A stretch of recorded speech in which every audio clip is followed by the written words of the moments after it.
Broadcasting from Boston, Massachusetts, the Smart Cities podcast is the only podcast dedicated to all things smart cities. The podcast is the creation of ARC Advisory Group's Smart City practice. ARC advises leading companies, municipalities, and governments on technology trends and market dynamics that affect their business and quality of life in their cities. To engage further, please like and share our podcast or reach out directly on Twitter at Smart City Viewpoints or on our website at www.arcweb.com/industries/smart-cities.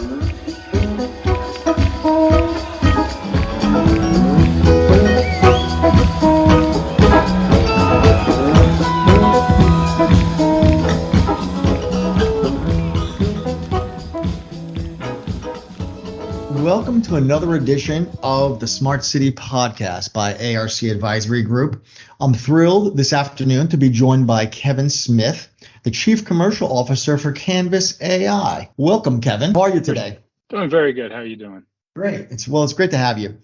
Can you tell us a little bit about yourself and your organization? Like you said, I'm the Chief Commercial Officer for Canvas AI, based out of Toronto. Canvas is an industrial AI company founded in 2016, and they really got started with an initial vision of enabling industrial users to get full value for their data. As they evolved and built an AI machine learning platform for their use of their clients, that ultimately turned into what the platform is today, which is all about enabling the end users. So process engineers, unit engineers, reliability and maintenance engineers, how they get value on a day-to-day basis from that data. Because we're grounded in the belief that the real adoption of AI is going to be driven by those types of users in the plants. Great. Well, Kevin, before we jump into Canvas AI, what attracted you to Canvas AI, and can you tell us a little bit about your background in the oil and gas and chemical industries? Yeah, so I've spent the majority of my career, about 25 years now, as an executive consultant in oil and gas industries. I've literally worked all over the world, 6 continents, 42 countries total. And interestingly enough, I didn't start on the software side. I didn't come from a technology background. I came from a technical background. Started my career as a unit engineer a long time ago. And so I came at this world from a technical consulting and then organizational consulting standpoint. So a lot of what I do and have done over the years for clients is help people, starting with kind of big operational excellence programs, 20 years ago. And then that's evolved over the years into helping people with digital transformation programs. So, if you give some interesting examples over the years, a number of years ago, worked with a large Australian gas company and helping them set up a central control facility for all of their coal seam gas wells. And their GM liked to joke, we have a plant the size of Delaware. We're going to control from 200 miles away in Brisbane. And so I had a team on the ground that helped them with all the work processes, all the technology selection, all the roles and responsibilities, all the organization work to get that control center up and running.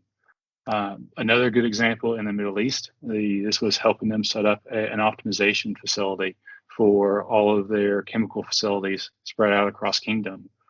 So is helping link that concept of a central optimization facility with the interface required to actually get value from that guidance into the plants itself.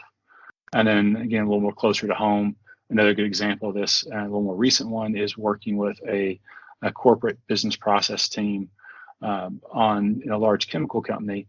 And their job was really to link what the corporate digital teams were doing with the sites to ensure that everything that a digital team is doing is adding value in the immediate term, not just some kind of future promise of value when the technology is brought to play. So when I came into Canvas, it was actually through a mutual connection. Somebody used to work for me at another company. And they originally came and were talking to me just about my oil and gas experience as they're scaling up into the industry. And what I found very exciting about Canvas is they are at this great part of their journey as a company. They're 6 years old. They are still very much growing, which creates lots of opportunity and ability to shape the offering and the approach to industry in a way that you're adding value at every stage. It's not just a big solution That's a big promise, but something that becomes real and tangible every day. So it's been very exciting with Canvas. I, like I said, started working with them at the start of this year, and it's been fantastic. So, we have a broad range of listeners here on our podcast.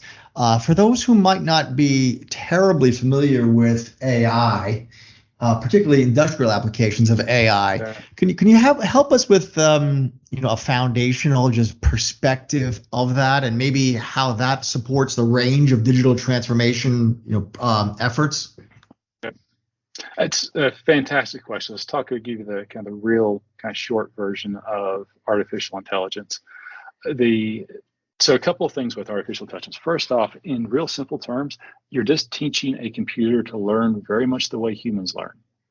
It takes all the data and it's learning based on relationships. It sees multiple variables, and with no preconceived notion, says, well, if I see this variable responding this way, I see these others responding accordingly. And it learns by that correlations how to analyze and interpret a system. So from that standpoint, it learns very much the way children learn as they interact with their world.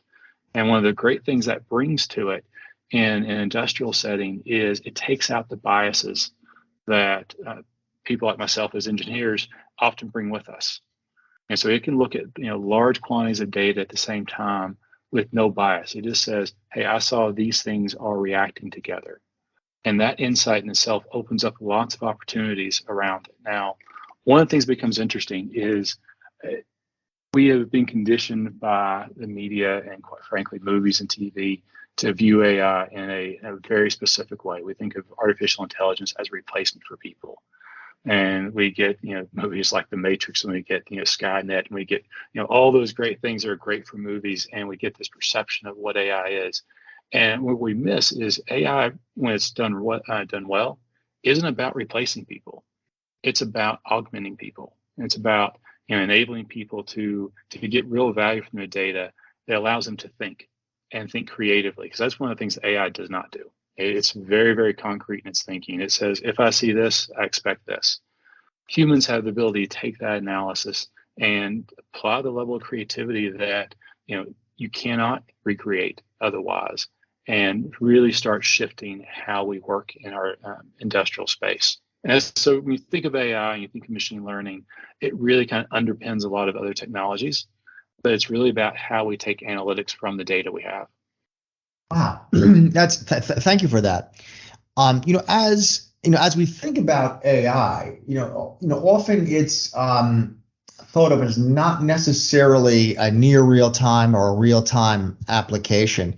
The only near real time application I often think of course, is autonomous vehicles and navigation, and that's not exactly there yet. What part of the ecosystem really does Canvas AI play in? Because AI is so broad in its application areas. It touches just about everything we could think of. So that's a great question. If you look at this one, a lot of people, when they initially approach Canvas, or quite frankly other AI companies, they approach it with the idea of, I want AI to solve the most complex problems.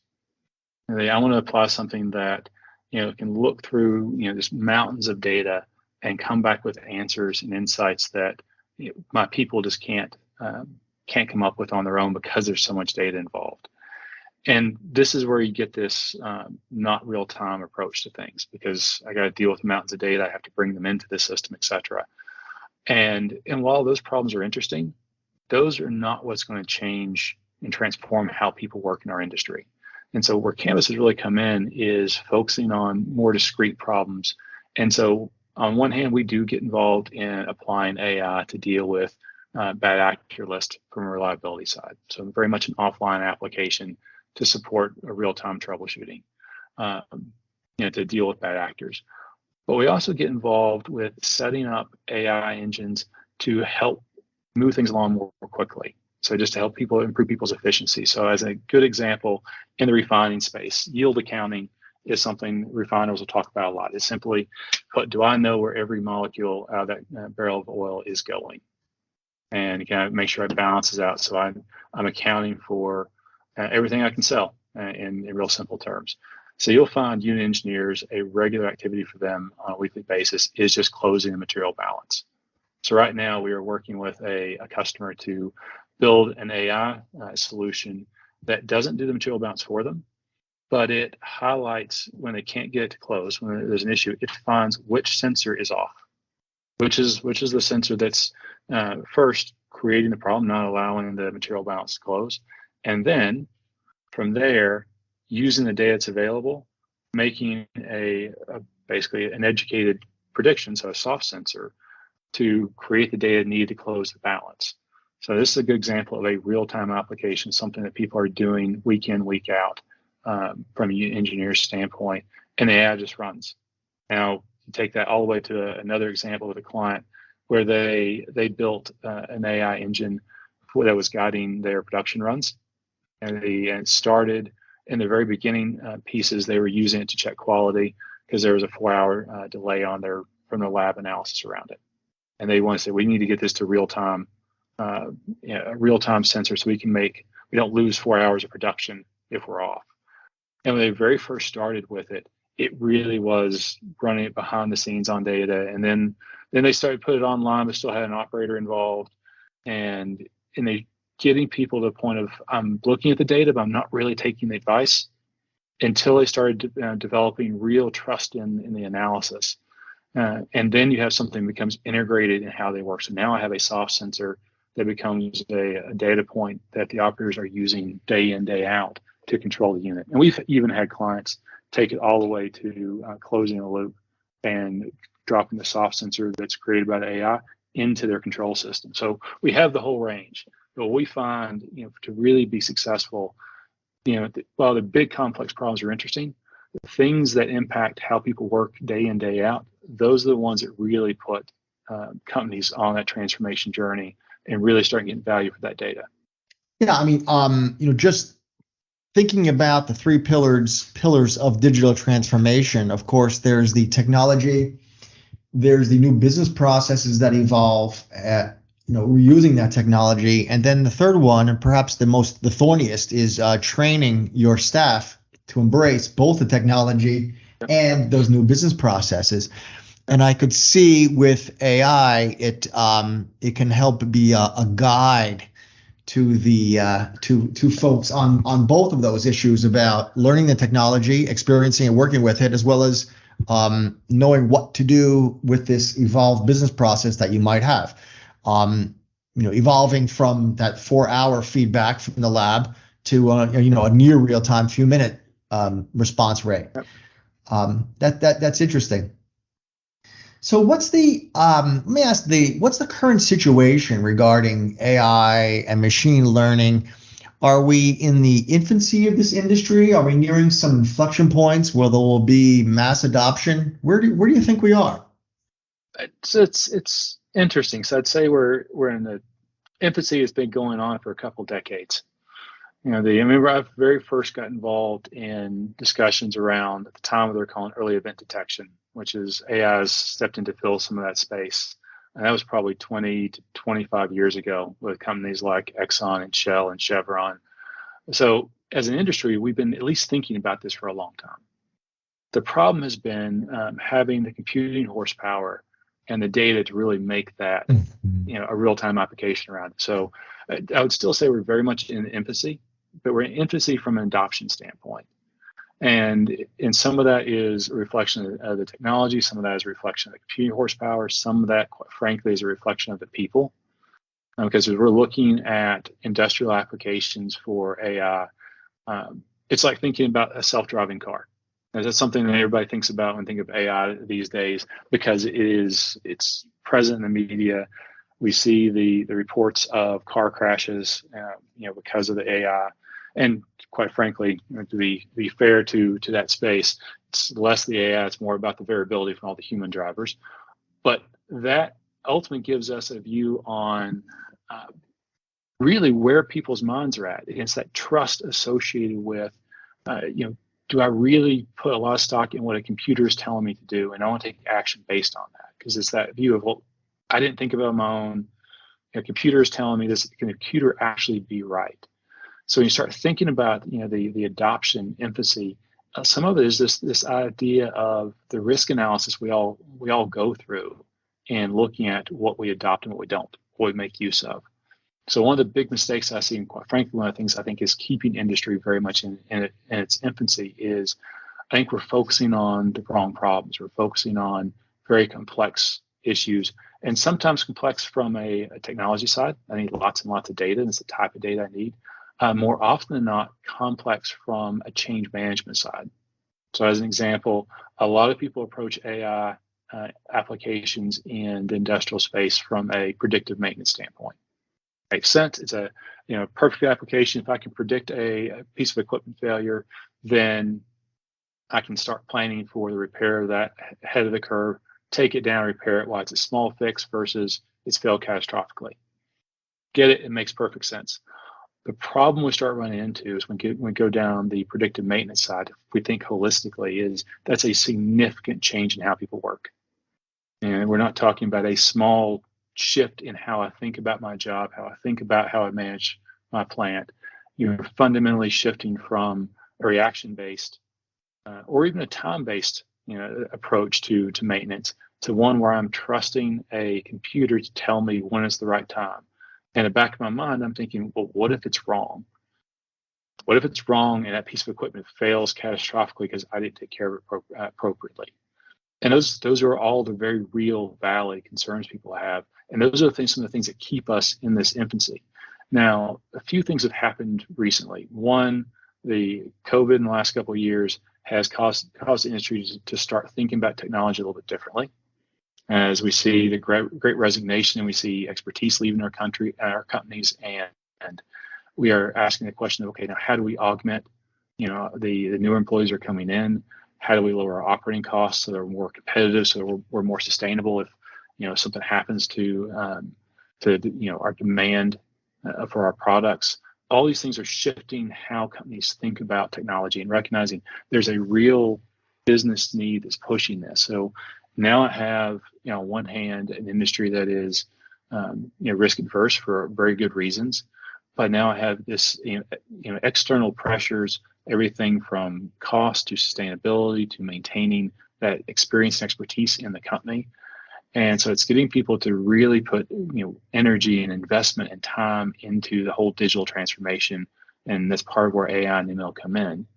And quite frankly, it's one of the mistakes I still see people making, where I think we're starting to move out of the infancy because we're starting to walk a little bit, but we're still walking from a digital perspective. I think when the industry really start running, and I think we're probably looking at that next, somewhere between 2 to 5 years, is when we start approaching it from an end user perspective and always ask the question, how do I get value today?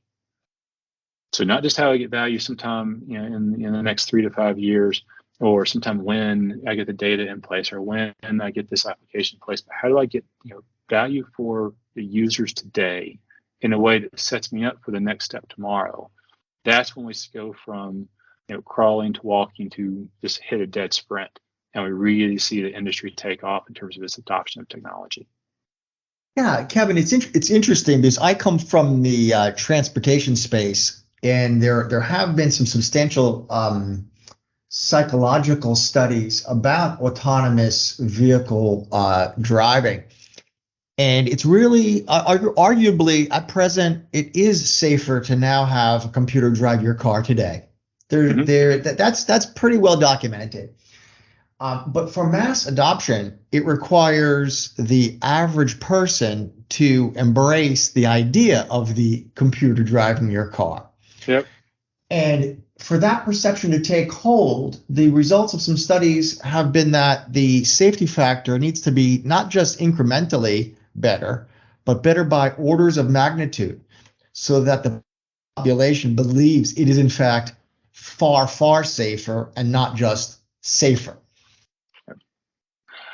You've asked a really, really good question on this one. And this actually applies whether you're talking about AI or, quite frankly, any change to how people work. There's an interesting psychological effect when you talk about organizational change, just change principles in general. When people make a decision about their personal risk, that they make the decision, their risk tolerance is very, very different than if they feel like somebody's making the decision for them. Think about it, as a simple example. We're talking about driving a car. Think about how many of us are probably guilty of driving a little too fast. Occasionally, maybe having a little too much fun because we rented a sports car, we own a sports car. And now think about the exact same driving style if somebody else is behind the wheel. And we put our hand up on the dashboard, we grip the armrest a little bit tighter. And they're not taking any risk that we wouldn't take ourselves. The difference is who's in control. The feeling of control is huge. Now the difference becomes if you're with somebody you've driven a lot with, and they're a good driver, they're as good or better than you are, then you don't grip the armrest really tight. You don't double check and make sure your seatbelt is not just double fastened. I mean, everything is, you relax a whole lot more because your perception of risk has changed because I have trust in that individual. And we forget that when we start talking about things that have a disruptive change to how we work, something that fundamentally shifts how we work and how we think about our jobs, and quite frankly also thinks about how we add value in our jobs. Those things that challenge our perception of control, that's where we get hung up. And so, one of the big things when we look at kind of how we as Canvas approach a client is bringing that organizational change perspective in, because it's not about the technology from that standpoint. The technology do lots of great things, but from a real adoption standpoint, it is addressing the organizational change aspect of it. It's helping people feel like and remember that they are still in control. I'm just changing how they control. So a lot of your adoption journeys, when people look at it, what they're sometimes not thinking enough about is how does that adoption journey and those initial entry points into it allow the organization to trust the AI, trust or whatever the technology is for that matter.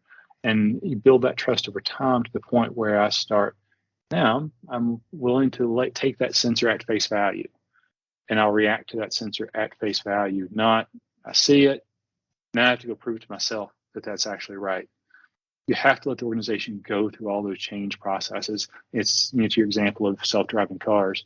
If every car on the road is self-driving, you get rid of most of your accidents, you get rid of most of your traffic jams, because you let the technology sort itself out. You take out the variability that comes from all the people making good and bad decisions while they're driving. But you have to get through that trust barrier before you had enough people willing to let the car drive itself, because in the back of everybody's mind is the pictures they've seen on the media of quite frankly, a Tesla, because they seem to get the media more than others, where you see the car has had a horrific accident, and it doesn't matter if statistically speaking those are rare. That's what's burned in people's minds. So you have to get past that point and get to the point where people say, you know what, I've learned that the AI is doing as good of a job as I would have in driving the car. So you have to think about that in steps, not in just, because I don't know about you, I'm probably not going to get a self-driving car the first day and lay the seat back, go to sleep, and just wait till I get there. Probably will not happen. It'll come with steps along the way. No, it's exactly. Well, Kevin, we talked about AI in a very granular level, but how about more foundationally operations across a facility or a plant?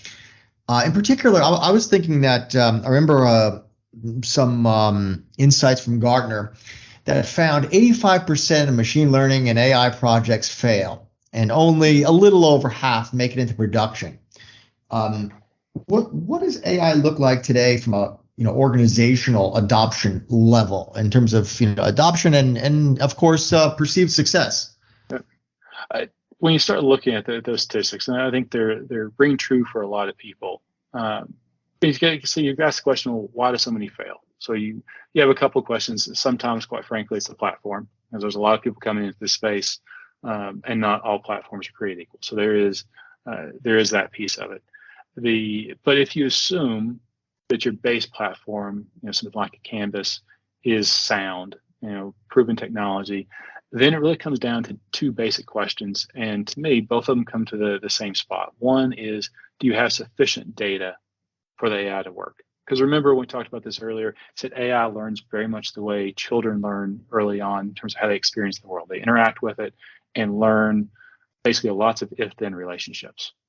So AI needs a sufficient amount of data to do that. Now, to be clear, doesn't mean actually AI needs hordes and hordes of data. It needs data that's sufficiently descriptive and has enough time worth of data to actually learn from. As an example, we have a client who actually built a very successful AI model off of a single data point.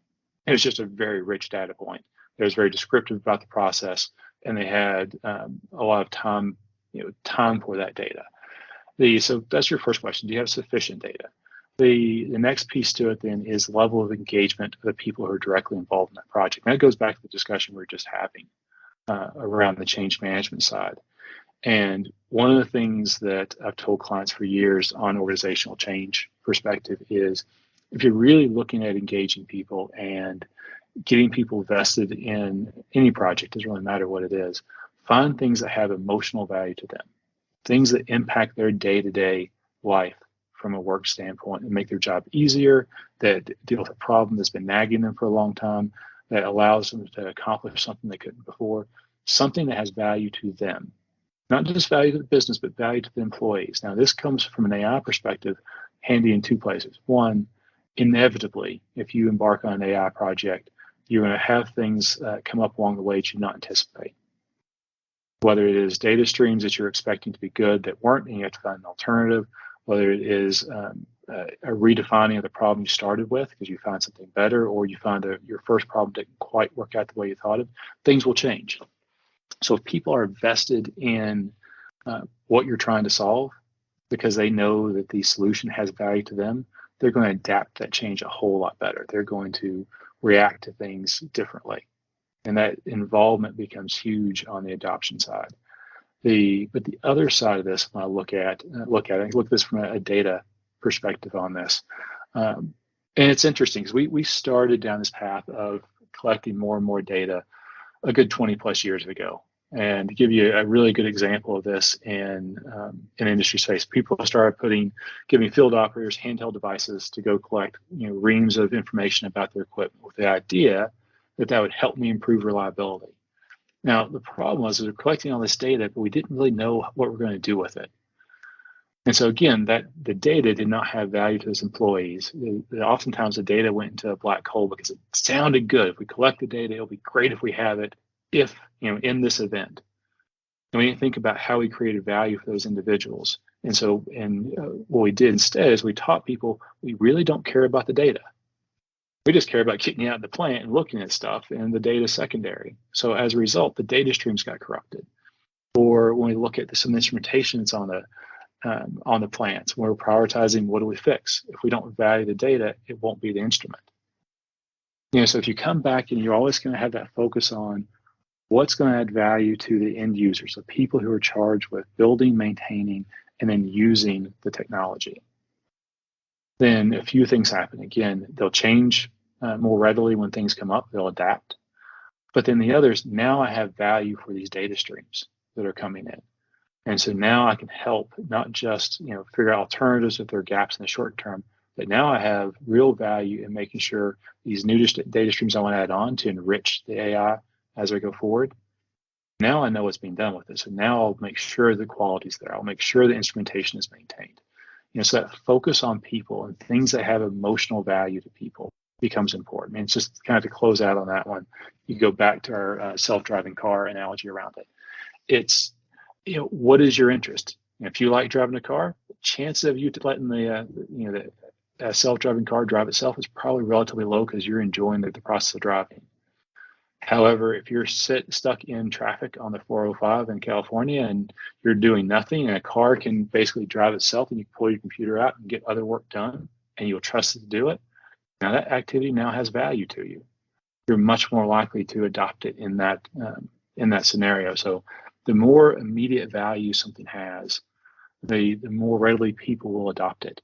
And so again, companies really would benefit from focusing on what has value to my employees and start there and recognize over time that will create value for the business versus thinking about what has the most value to the business and starting there independent of the value it has for employees. Fascinating. Let's say my organization is embarking on on an AI or a digital transformation project more generally.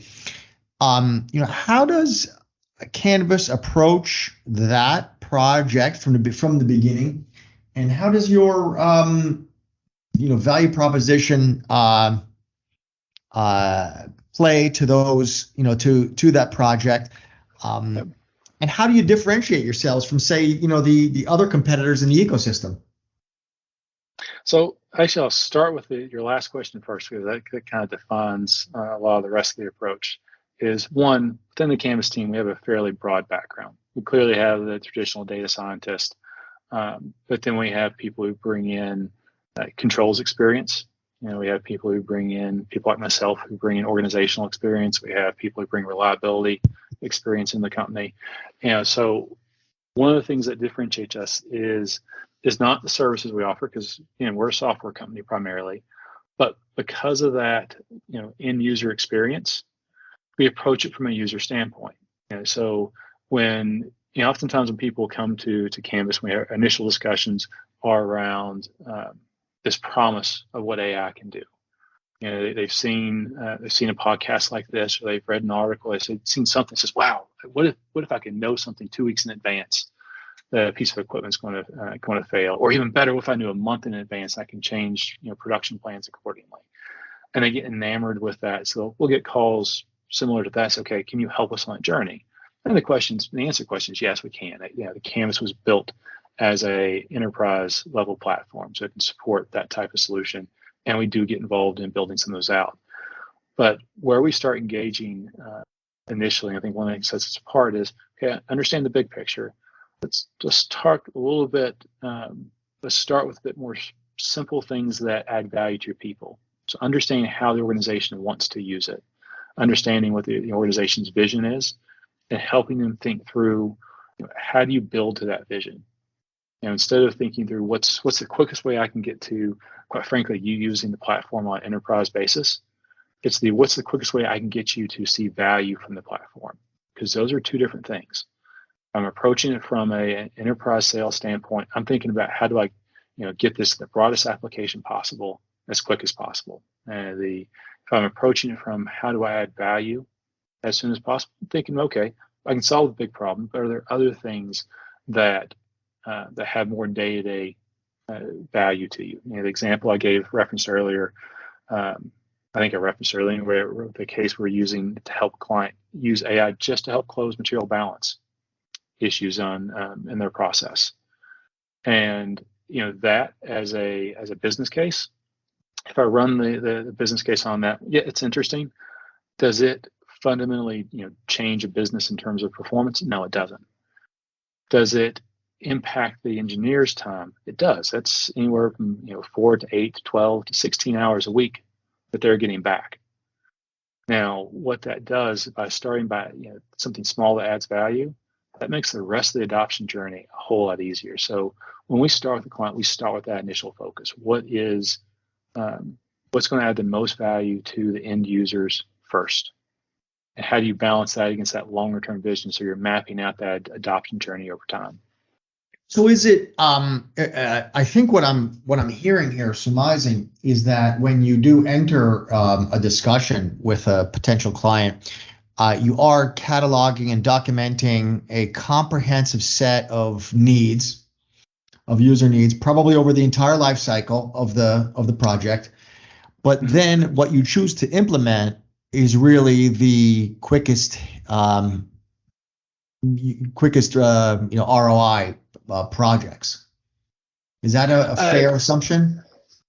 It's a fair assumption. I'd use the word value versus ROI, and the reason I would do that is we have some clients who are very mature in their AI journey, so looking for just a very specific application, and we'll approach those again, very much focused on that specific application because we recognize that client is a fair ways down their journey. However, for people who are a bit newer to the world, and this is the reason I use the word value versus ROI. It goes back to what we were talking about a second ago. Is I want the employees to get value from it. And if focus on ROI, we'll always focus on the business, and business first, and the employee second. If you're really thinking about AI as a journey over time, your employees are ultimately the ones who are going to take you down that path. So if you focus on applications that immediately have value to them and show them the real potential value in AI, because what you want to do is you want to create an environment where your employees are saying, hey, you know what? Can we use AI to solve this problem? Or what if we did this? Or what if we, hey, this is great, but what if I brought this new data stream in? When you start getting people excited about this new tool and how they can interface with it, then they'll start coming up with use cases you didn't think of. They will approach it with a level of passion and energy that they won't if you just if this is just a project going after business value. So a lot of that initial interest, a lot of the initial discussions are, okay, let's understand, if we're focusing on reliability engineers or unit engineers, what's going to add value to their day right off the bat? What's the quickest time to value for them as individuals? And then how do we grow that into what you want to do from a business perspective? So it really is blending that organizational change background into how we map out that approach with a client. Well, that's great, because it led me, my next question really was, what role do people play in the adoption of your technology and of AI in general? And perhaps a little more broadly, who are the stakeholders that you might prefer to participate? Is it just the plant engineers, or is there a range of stakeholder communities that might influence what you do first, second, and third? So the answer ultimately is very much a range. So first and foremost, you definitely want ideally sponsors at a site management level, so that they are prioritizing things accordingly, making allowing people to have the time to work on projects. So again, the project has to have value to them, but then very much again engaging with those users. And sometimes that is two different groups. We have people who build and maintain the models, and sometimes those are different from the people who are using the analysis from it. So as an example, and oftentimes you'll see layers of users in there. So a lot of times our models are built with the reliability engineers, the process or unit engineers, and they'll be one recipient of that information. They'll use the insights to help guide their jobs and make decisions, support troubleshooting, to support optimization efforts. And then sometimes you'll also see another community coming from the operations staff that is actually managing the day-to-day plan. So the insights will feed to them as well. So both in terms of how you engage people early, so they're being educated on what the AI is looking at, how it's approaching the problem, and teaching people how AI actually learns to think. But you're thinking about then how you provide the insights to them. What form is the information being presented? Because the way I present to an engineer is different than the way I present to an operator. So as an example, we'll see a lot of people who will take the AI engine and take the results from it, and then integrate that through a different dashboarding tool, something that's already familiar with people. So if they're using something like, as an example, Power BI to bring in data analysis for their engineers or for their operators, and they'll just feed the analysis from the AI engine into Power BI to make it usable. So understanding who those users are, who's going to help develop and maintain, and always start with the user base, what's going to get value for them. Because again, if technology is not being used to transform how people work, it doesn't really have value. So I want to come back to those users and always start there and think about how they get value from it. And then I want to think about the people who have to build and maintain it, how they get value from it, how to make it easy for them. And that's really where we start mapping out that journey. Wow, that's interesting. You talked about Power BI and simplified interfaces for, say, operators. Is there a spectrum of display devices? And I'm thinking here of augmented reality situations and things like that? It's a great question. One of the things that we find, I find a lot of people in the industry, they view AI as a standalone solution. We have a slightly different view of it. While AI can be, Canvas is built as a platform to be a standalone solution because we recognize some people use it that way. We actually would encourage people to integrate it with their other types of technology. So, and our long-term vision is AI becomes behind the scenes, connecting lots of different bits of technology. For instance, whether you're talking about augmented reality and AI is providing the analysis that feeds a data stream into augmented reality, because that often gets into more than just the analytics. It gets into information access in the field, or it gets into just being able to pull up, real time engineering diagrams. So I have access where I'm at. So it's a good example for it. But AI has more than just, think of it more than just as a standalone tool, but how do I connect different technologies, whether it's 3D virtual plants, whether it's augmented reality through a heads-up display or off of an iPhone, that people are looking to things like that, or the displays I'm using on the console, or how I'm connecting and augmenting my first principles models around it. So AI really should be seen as a connecting technology because it allows you to do more with the data than just as a standalone platform. And that's where there's a lot more value behind it. You take your example of the self-driving car. The AI is behind the scenes connecting all the different systems to the user. So that leads me to believe that there's a large assemblage of interoperable APIs that allow me to plug into all these different user interfaces. So the short answer is yes. Making an open platform so you can connect with anything that's out there, and that is for a company like Canvas, that's an ever-growing library, because you're always looking to how do I stay connected to what the software and the technology that other people are using. But that's it exactly. Great. Just that whole concept of AI to many of the uninitiated really is a bit daunting.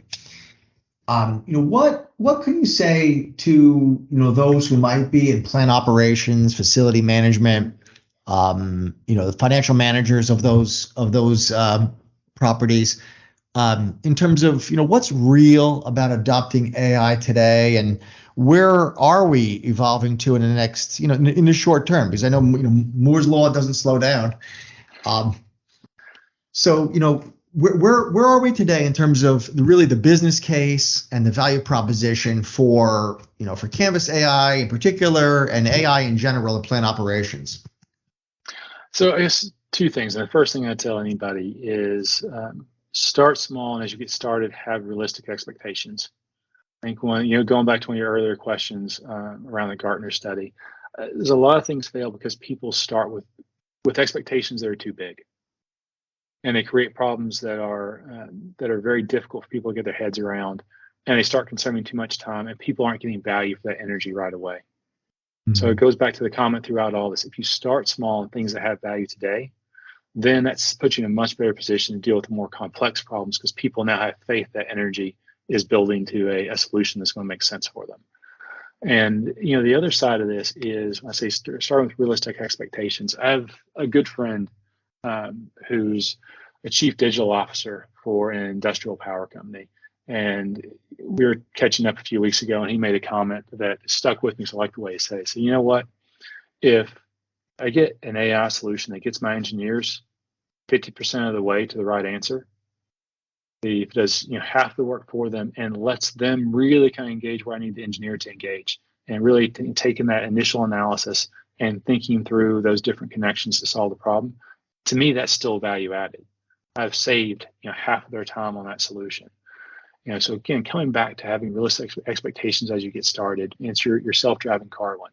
You don't expect to go from driving a stick shift to a self-driving car all in one step. You start with cruise control, then adaptive cruise control, and you kind of build from there. Approach AI from the same standpoint. Start small, realistic expectations. Quite frankly, we have clients who started with AI applications that honestly you could have done with a different system. We had somebody who started with a set of boilers and was just using a burner management system for AI. Now, burner management technology has been around a long time. It is not something in itself that you needed AI to solve. Their view of it, though, was twofold. One, when they got started, it was, hey, you know what? This conditions my organization to start using. So I'm starting to learn what AI is. So it allows me to get on the path I know I need long term. But then they built on it a bit more. So, okay, once I get the basic burner management system, then they did something I can't do with existing. They brought in ambient conditions, because ambient conditions are very hard to model with other technology platforms. So they started with something that was very manageable. I could have done, quite frankly, with a lot of other types of technology. Then once I got used to that, then I brought in another layer of data that I couldn't process. And now I've done two things. I'm conditioning people to AI, and now I've showed them, real value that I couldn't get otherwise. And I've started that journey. So as you get started, think through kind of small things that impact people day to day to start conditioning them to use it, and then work your way up to more complex solutions. I'm sensing that this is far more of a marathon than a sprint, and that at every iteration, there would be a delivery of increasing value as each of the algorithms compound upon each other.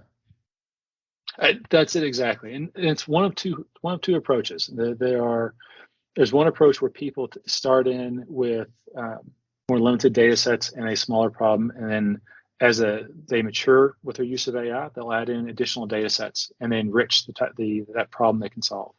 Other people will apply AI to discrete problems and lots of different kind of similar discrete problems to start building an overall ecosystem of AI use that they'll then start connecting the dots with later on.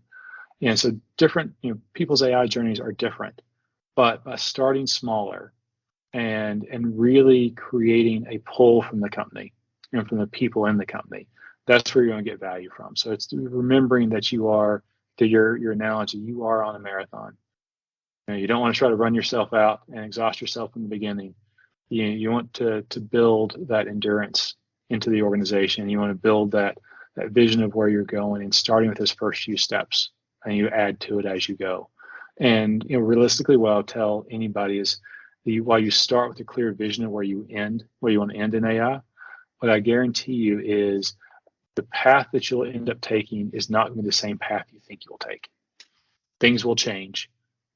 Something will come up. You will learn something. You will fail somewhere. Things will come up that will cause you to change your path a little bit. And if your people are engaged, ultimately they'll navigate all those twists and turns. If the people are just rolling something out because, quite frankly, it's in their objectives to roll it out, but it doesn't have value to them, then when they hit the roadblock, throw your hands up and, hey, we've done the best we could. And you see that failure rate. So engaging people early, starting small, making sure people's expectations are realistic. But again, focusing on things that have value, and ideally things that have emotional value to your employees. At the end of the day, that's going to yield the best results for you. Well, Kevin, this has been very enlightening today. We're nearing the end of our time together. Do you have any last comments for our audience out there? I think last comments, and certainly we're happy to follow up with anybody, whether you want a discussion on Canvas or you want to have a discussion on some of the organizational components to it. We approach AI the same way we approach our customers. We're looking to add value. So if you approach your projects the same way, think about how you add value to people, and that's embedded in everything we do. So Canvas is very much happy to help in any way we can. Great. Well, lastly, Kevin, if someone would like to reach out and speak with you, can you share some contact information? Yes, you can reach me at ksmith@canvas.io, or my phone number is 720-257-4053. And I'll quickly do an internet search for Canvas AI, and you will find our website. That's great. Well, once again, today our guest on the Smart City podcast was Kevin Smith, the Chief Commercial Officer for Canvas AI. He's based out of Toronto. And it was a great 45 minutes. Thanks, Kevin. And hopefully we can have you on again soon. Great. Thanks a lot, Jim. Appreciate it. All right. Take care. Thank you. Thank you. Bye. Bye. Broadcasting from Boston, Massachusetts, the Smart Cities podcast is the only podcast dedicated to all things smart cities. The podcast is the creation of ARC Advisory Group's Smart City practice. ARC advises leading companies, municipalities, and governments on technology trends and market dynamics that affect their business and quality of life in their cities. To engage further, please like and share our podcast or reach out directly on Twitter at Smart City Viewpoints or on our website at www.arcweb.com/industries/smart-cities.